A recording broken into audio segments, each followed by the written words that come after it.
उत्तर प्रदेश प्रदूषण नियंत्रण बोर्ड में भ्रष्टाचारियों को अधिकारियों का संरक्षण मिल रहा है। जी हां, ये 100% सही खबर है। भ्रष्ट अधिकारियों की कई बार शिकायत की गई, लेकिन कोई कार्रवाई नहीं की गई, जिसके बाद शिकायतकर्ता ने गोरखपुर के सांसद रविकिशन को पत्र लिखा, उनसे सहयोग की मांग की। रविकिशन के दखल के बाद आनन फानन में सहायक वैज्ञानिक अधिकारी पर गाज गिरी, उनको निलंबित किया गया। लेकिन अभी भी विभाग में ऐसी कई बड़ी मछलियां बची हुई हैं जिनके ऊपर कोई कार्रवाई नहीं की जा रही है। ऐसे में सवाल ये उठता है कि क्या यूपी प्रदूषण नियंत्रण बोर्ड में जेपीएस राठौर से ये विभाग संभल नहीं पा रहा है? देखिए हमारी इस स्पेशल रिपोर्ट को।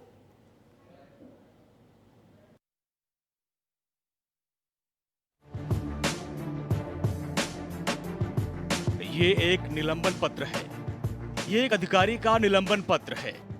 उत्तर प्रदेश प्रदूषण नियंत्रण बोर्ड के अध्यक्ष जेपीएस राठौर और सदस्य सचिव आशीष तिवारी के हस्ताक्षर से जारी इस निलंबन आदेश में ये बताया गया है कि बोर्ड के क्षेत्रीय कार्यालय सोनभद्र में विशेष ड्यूटी पर तैनात सहायक वैज्ञानिक अधिकारी डॉक्टर सुरेश चंद्र शुक्ला को भ्रष्टाचार, आर्थिक शोषण और उद्यमियों के उत्पीड़न के आरोप में निलंबित किया गया है। लेकिन इसके पीछे की कहानी कुछ और ही है। इस पूरे मामले में जिस तरह से कार्रवाई की गई और जिस तरीके से पहले आई शिकायतों को नजरअंदाज किया गया, उससे उत्तर प्रदेश प्रदूषण नियंत्रण बोर्ड के अध्यक्ष जेपीएस राठौर और सदस्य सचिव आशीष तिवारी के रवैये पर ही कई सवाल खड़े हो गए हैं, जो इस निलंबन आदेश में साफ साफ नजर आ रहा है। ये बताया जा रहा है कि बोर्ड के क्षेत्रीय कार्यालय सोनभद्र में विशेष ड्यूटी पर तैनात सहायक वैज्ञानिक अधिकारी डॉक्टर सुरेश चंद्र शुक्ला के खिलाफ लगातार शिकायतें पहुंच रही थी, लेकिन ऐसे शिकायतों को लगातार नजरअंदाज किया जाता रहा। ऐसे में सवाल तो यही उठ रहा है कि क्यों आखिर किसकी शह पर शुक्ला बेलगाम होकर भ्रष्टाचार किए जा रहे थे। इस मामले को गौर से देखने पर कई कलई खुलती हैं। एक उद्यमी तेजस श्रीवास्तव 21 जुलाई 2020 को ऑडियो क्लिप के साथ अधिकारी के भ्रष्टाचार की शिकायत करता है, लेकिन बोर्ड के अधिकारी उस पर कुंडली मारकर बैठ जाते हैं। परेशान उद्यमी गोरखपुर सांसद रविकिशन के पास जाकर गुहार लगाता है। गोरखपुर से बीजेपी के सांसद रविकिशन 27 जुलाई 2020 को इस अधिकारी के खिलाफ कार्रवाई करने का शिकायती पत्र भेजते हैं। तब बोर्ड के आला अधिकारी हरकत में आते हैं।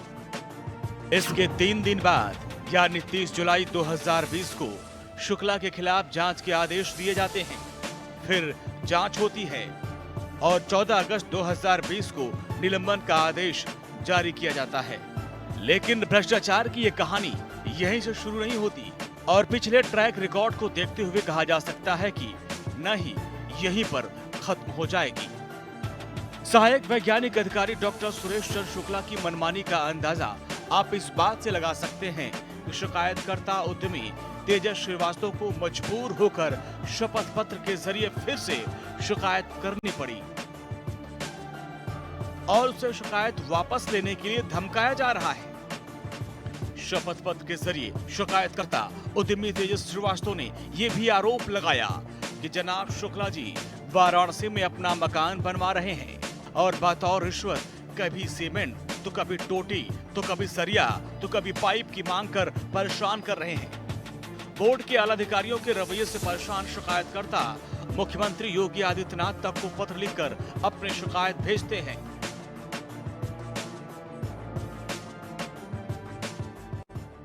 छोटा सा काम सौंपे थे सर। क्या सर, क्या सर?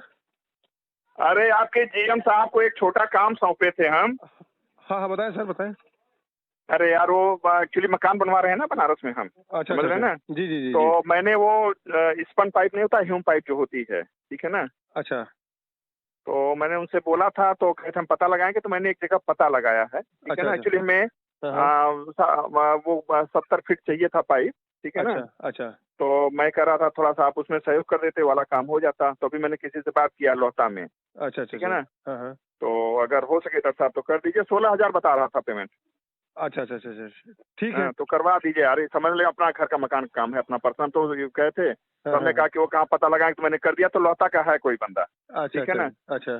तो तो वो थोड़ा सा आप दिखवा लीजिएगा डॉक्टर साहब, ठीक है ना। तो सर कैसे भेज, वहीं भिजवाना है क्या, लोटा में ही? हाँ, पेमेंट आप करवा देंगे, बिल वो कर देगा आपके नाम से। बिल चाहिए आपको? नहीं नहीं, हमको नहीं चाहिए, बिल नहीं चाहिए। जैसे उसको पैसा वो हाँ, जहाँ आज भाई, भेज। आज मैं बनारस में हूँ, किसी आप बांधे भेज देते तो मैं इसी प्लाट पे हूँ चिताईपुर में। अच्छा अच्छा अच्छा, तो मैं नहीं होता तो भेजवा देता हूँ मैं। हाँ, किसी से भिजवा दीजिए, 16,000 रुपये, ठीक है ना। ठीक है सर, ठीक है ठीक है। ठीक ठीक ठीक है sir, thank okay thank you. Hello hello. हाँ नमस्ते सर। हाँ नमस्ते। अरे बात हुई आलोक जी से? बात हुई थी सर, लेकिन अभी वही कुछ व्यवस्था हो नहीं पाया है। वो भी एकदम परेशान चल रहे हैं। कह रहे थे कि यार अभी तक तो पहुंचा ही दिए हैं। ये 25,000 कोई बहुत बड़ी चीज नहीं है, पहुंचा देंगे। बस जैसे ही व्यवस्था हो जाए तुरंत वो खुद आपको फोन करेंगे, तो हम ही आपको फोन कर लेंगे सर। नहीं, कब तक उम्मीद? कुछ तो टाइम बाउंड होगा बॉस। कुछ समय बोल तो रहे हैं, कुछ समय लगेगा। एक्चुअली एकदम ही हम लोग फैक्ट्री एकदम ही बैठी हुई है सर। इस समय जरा सा भी कुछ भी नहीं हो रहा है कि कहीं से कुछ आने की उम्मीद दिखाई दे। ये तो 3 महीना वैसे ही, जब बारिश का समय हम लोग के लिए और आफत हो जाता है सर। तो प्रयास में लगे हैं सर कि जल्दी जल्दी यात्रा करते हैं सर। चलिए, जैसी आप लोगों की इच्छा हो करिए, ठीक है। नहीं सर, जल्दी जल्दी करेंगे सर। जैसी आप लोगों की इच्छा हो करिए, मतलब फिर हमसे रिक्वेस्ट पे दोबारा मत करिएगा कि हाँ साहब मेरा ये कर दीजिए, वो कर दीजिए। ये बता दे रहा हूँ, आप बता दीजिएगा। कोई उम्मीद न करिएगा। नहीं सर, आप ऐसा ना कहें सर। जब अब जरा ये फाइल देखिए। इस लिस्ट से आपको अंदाजा लग जाएगा कि जो निगरानी रखने और सबूत जुटाने की जिम्मेदारी उत्तर प्रदेश प्रदूषण नियंत्रण बोर्ड के अध्यक्ष जेपीएस राठौर और सदस्य सचिव आशीष तिवारी की थी, वो काम भी शिकायतकर्ता को खुद ही करना पड़ रहा है।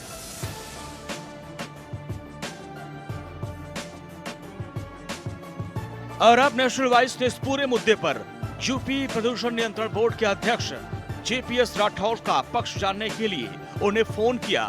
तो ये काम चलाओ जवाब सुनिए कि कार्रवाई करने में कोई देर नहीं हुई। पूछने पर राठौर साहब तो यहाँ तक बोल गए कि ऐसे शिकायतें तो आती रहती हैं। सांसद के प्रति सम्मान का आलम देखिए। वो खुद मान रहे हैं कि इससे पहले भी रवि किशन 4 बार शिकायत कर चुके हैं। बात कर रही हूँ नेशनल वॉइस न्यूज चैनल से। हाँ बताइए मैम। सर, एक खबर के रिगार्डिंग मैंने आपको फोन किया है। सर, ये डॉक्टर सुरेश चंद्र शुक्ला जी का निलंबन हुआ है ना सर आपके थ्रू। तो सर इस मामले की थोड़ी जानकारी लेना चाह रहे थे और आपका रिएक्शन लेना चाह रहे थे कि 21 तारीख को आपको कंप्लेंट गई थी तेजस श्रीवास्तव के थ्रू। तब इस मामले में कोई एक्शन नहीं लिया गया था, लेकिन 27 जुलाई को रवि किशन जी के थ्रू एक कंप्लेंट आई, तब आपने एक्शन लिया। तो इस बारे में आपका एक रिएक्शन और आपका एक बचाव पक्ष हम लेना चाहेंगे सर। इसमें क्या एक्शन जो होना था हो गया, और मुझे जब जानकारी मिली तभी एक्शन हुआ। सर 21 तारीख को कंप्लेंट की गई थी, तभी हम उसको मिले नहीं तेजस। सर 21 तारीख को इनके द्वारा कंप्लेंट की गई थी, उस टाइम कोई एक्शन नहीं लिया गया। मेरे पास नहीं आई फाइल, कोई भी लेटर इनका तेजस का नहीं आया उस समय तक। अच्छा। हाँ, लेकिन जिस समय जैसे ही मेरे पास लेटर आया वैसे मैंने एक्शन लिया तुरंत। उसका कई बार होता है ना कि फिर जानकारी भी लेनी पड़ती है कि कई, मतलब रोज आप देखिए वहाँ पर बहन जी 100 पत्र अननोन उससे आते हैं। अब कितनों को पढ़े आदमी, मतलब पढ़ते पढ़ते पागल हो जाता है। वहाँ अननोन नाम से कंप्लेंट करते रहते लोग। अब क्या करें बताइए आप उस पर। तो सर वो भी जो पता 21 चलता है तारीख कि कोई जेन्युइन कंप्लेंट है तो उस पर जरूर कार्रवाई होगी। अच्छा। नहीं, उसमें वो तो जांच का विषय है ना। वो कागज जितनी इंफॉर्मेशन आपके साथ शेयर करना चाहिए उतनी करें जी।